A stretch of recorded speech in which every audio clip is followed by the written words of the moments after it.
Voltamos com o Cidadania em Debate aqui pela FURB TV e no programa de hoje estamos falando sobre a escassez de água que tende a se agravar a partir do próximo ano. Para falar deste assunto, o nosso convidado de hoje é o educador ambiental da Fundação Municipal do Meio Ambiente, José Constantino Sommer. Sommer, nós estávamos falando no bloco anterior a respeito da água, de como tratar, inclusive Israel passa por essa dificuldade, um dos países que passa por essa dificuldade. Mas eu gostaria de questionar da seguinte maneira: as pessoas consomem a água, elas acham muitas vezes que a água está ali na torneira, que ela sai, que não passa por todo um trâmite e que fazer a água chegar à torneira custa muito caro. Exatamente. De que forma é possível conscientizar as pessoas a respeito da água? Por mais paradoxal que pareça, né, Carlos, o fato da água custar barata, né, a água que chega para nós, faz com que nós acabemos sendo perdulários sobre esse bem também, né? E não nos interessa saber de onde ele vem. Se nós temos um produto que custa caro, a tendência é que nós tentemos enxergar mais o ciclo de vida, o ciclo de produção dele, mas não é o caso da água, né? Muitas crianças mesmo, isso é reportado pelas professoras com quem a gente faz educação ambiental, não conseguem relacionar essa água com a água que foi retirada do rio, que teve que ser tratada. Então, uma primeira questão importante seria desmistificar isso. Eu acho que a educação formal na sala de aula, as professoras poderiam trabalhar isso mais fortemente. Levar, por exemplo, a estação de tratamento de água, o Museu da Água, para conhecer toda a história, toda a dificuldade, como que começou a captação da água, o tratamento, como o tratamento foi sendo modificado com a floculação, as substâncias que são acrescidas para eliminar os micro-organismos, né, à base de cloro.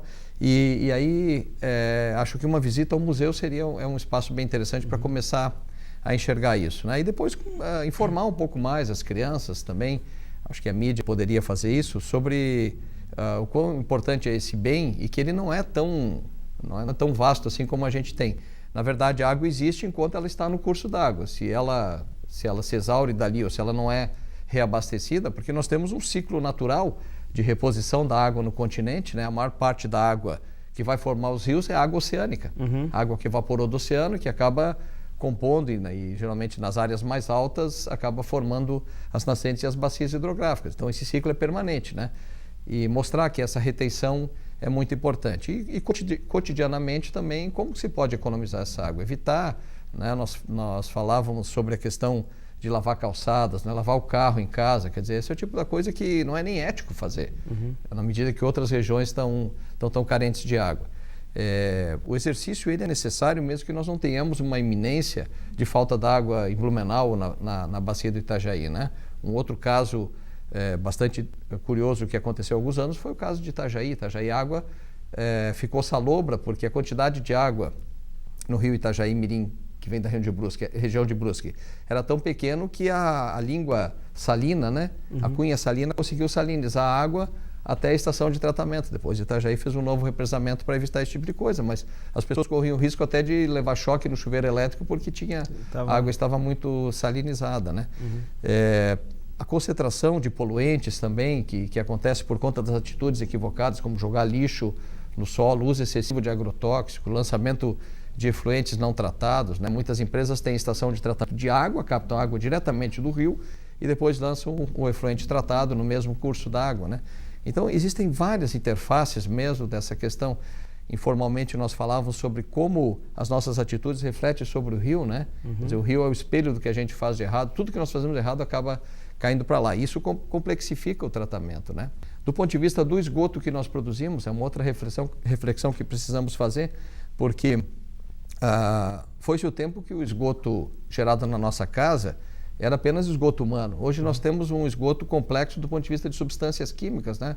Um colega gosta de dizer que o esgoto doméstico precisaria de uma estação de tratamento industrial, porque nós passamos daquela fase que a gente usava o velho sabão feito em casa para fazer todo tipo de limpeza. Hoje nós temos uma infinidade de produtos, né? Em cada, né? A base de cloro, de sódio. Os químicos todos agindo ali, né? Exatamente. Então isso tudo, uma estação de tratamento não tira isso da água, né? Qualquer água que nós venhamos a consumir, ela vai conter essas substâncias. Quer dizer, o rio Itajaí-Açu, no nosso caso, é um caldo orgânico e inorgânico também, de substâncias, né, inorgânicas que acabam para ir ocorrendo. Nós não temos uma grande produção agrícola nessa região, mas vale lembrar que é importante imaginar o que acontece na bacia como um todo. Por isso é fundamental que a gestão dos recursos todos, especialmente os recursos hídricos, se dê no âmbito da bacia hidrográfica, para poder enxergar soluções conjuntas, né? Mas volto a dizer, a atitude cidadã, que nós chamamos de ecossidadania, é muito importante.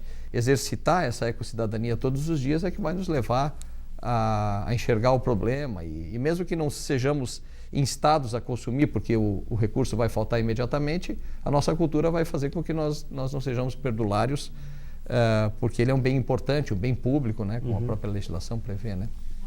A questão cultural, você falava da questão cultural, a gente percebe, e aqui falando de Blumenau, as pessoas têm o hábito ou essa cultura de usar a água para quase tudo, inclusive substituindo a vassoura.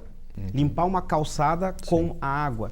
É difícil reverter esse hábito, Sommer? Eu acho que não é tão difícil, mas, Carlos, sinceramente, assim, embora eu seja um educador ambiental, não acredito que a educação ambiental sozinha consiga fazer isso, né? Os países que avançaram muito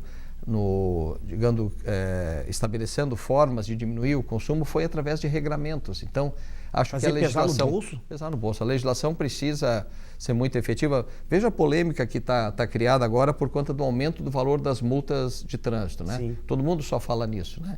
E aí, então, é preciso, de fato, criar, assim, uma cisão, né? Opa, agora eu não posso mais falar o celular no telefone, no carro, ou não posso mais...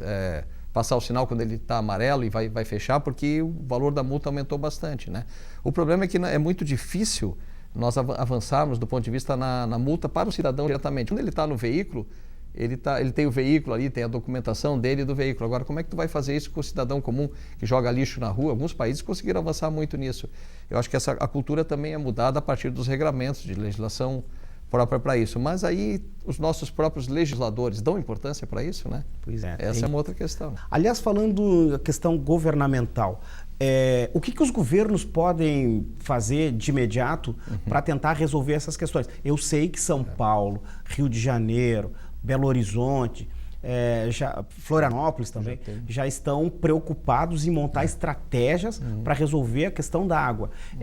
Quais os caminhos são possíveis? Carlos, eu acho que é muito importante, a mídia tem colocado algum tipo de favorecimento para quem economiza, quer dizer, a taxa d'água diminuir para aquelas pessoas que têm um consumo mais baixo, ou seja, que na sua atitude cotidiana conseguiram diminuir o consumo de água. Isso vale para o espaço industrial e comercial também, né? Mas assim, eu acredito fielmente que nós precisamos investir muito na educação ambiental. É preciso, de fato, que os governos façam um trabalho educativo através do serviço público, mas também através da mídia, né? Fazendo propaganda mesmo no sentido de como economizar, por que economizar, né? A propaganda precisa ser educativa mesmo, que daí ela poderá ter resultado.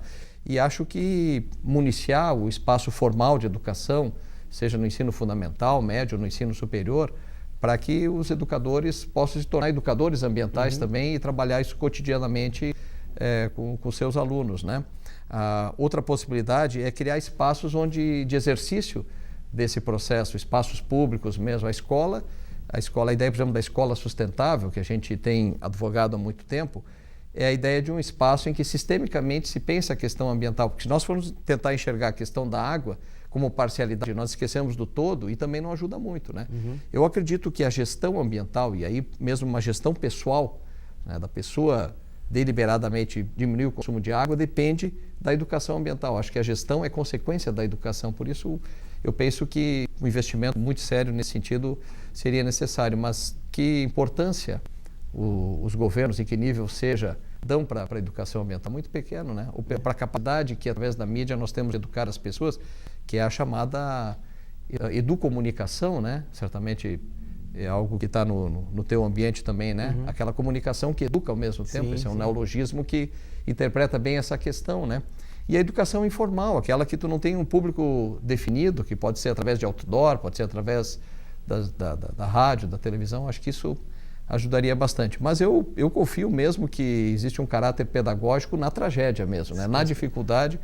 E é isso que aconteceu com os povos em toda parte, né?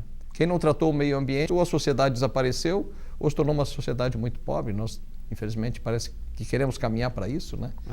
E os governos, em alguns momentos, ficam colocando a conta dessa dificuldade em São Pedro, né? Sim. E não é por aí, né? Claro que não. Nós temos a mudança climática, infelizmente, ela também afeta o ciclo hidrológico, né?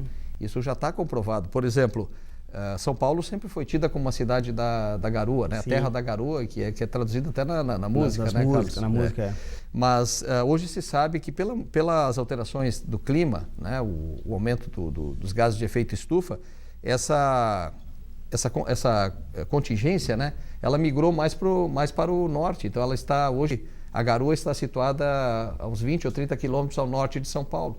Então houve essa migração.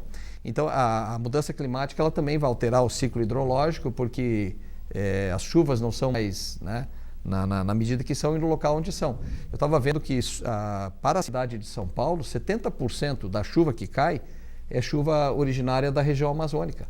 Então a convergência, né, a chuva que evapora da bacia amazônica, que é praticamente metade do nosso país, ou pelo menos a terça parte, ela vem pela cordilheira, vem seguindo e chega até a região de São Paulo. 70% da chuva que cai sobre a cidade de São Paulo é amazônica. Se nós depletarmos a floresta amazônica, isso vai desaparecer. Eu fico imaginando que talvez 50% aqui na nossa região seja chuva amazônica, né? Complica não só São Paulo, complica o resto do país. E o ciclo hidrológico é que vai determinar se nós vamos ter água nos cursos d'água para poder servir para a população, né? Se ele se altera, aí até mesmo uma área de equilíbrio como a bacia hidrográfica do Itajaí pode ser alterada também, né? Sommer, eu quero agradecer a tua presença aqui no Cidadania em Debate. É sempre pedagógico a tua presença aqui. Obrigado, Carlos. E eu creio que o nosso telespectador já começa a se conscientizar da necessidade de fazer um uso racional da água. Tá bom, obrigado, Carlos.